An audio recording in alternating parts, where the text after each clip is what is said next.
வணக்கம்ப்பா. உடல் சூடு குறையிறதுக்கும் புத்துணர்ச்சி கிடைக்கிறதுக்கும் ஒரு டீ சொல்லித்தரேன். அது என்னன்னா, ஒரு அரை ஸ்பூன் சப்ஜா விதையை அது மூழ்கிற அளவுக்கு தண்ணியை ஊற்றி ஊற வச்சுருங்க. கொஞ்சமாக தண்ணியை ஊற்றி ஊற வச்சுருங்க. அப்புறம் ஒரு பாத்திரத்தில் 1 டம்ளர் தண்ணி எடுங்க. அதில் ஒரு 1/4 டீஸ்பூன் டீ தூள் போடுங்க.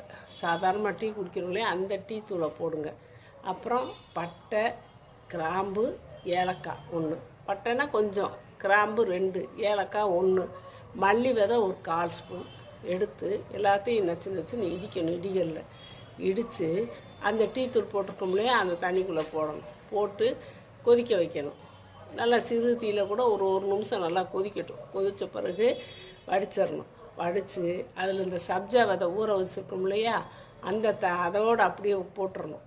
அந்த தண்ணிக்குள்ளே போட்டுட்டு அப்போ ஒரு நிதானமான சூடு வரும். அந்த நேரத்தில் நீங்கள் தேன் உங்கள் இனிப்புக்கு தேவையான அளவு தேன் கலந்து குடிச்சிங்கன்னா கம்மன்னு அவ்வளோ டேஸ்ட்டாக இருக்கும். அந்த சப்ஜா விதை ஊறி இருக்கிறது நல்லா சாப்பிட்றதுக்கு அந்த டீ குடிக்கும்போது வெதுப்பாக குடிக்கும்போது நம்ம பாயாசம் குடித்த மாதிரி ஒரு மாதிரி நல்லாயிருக்கும்.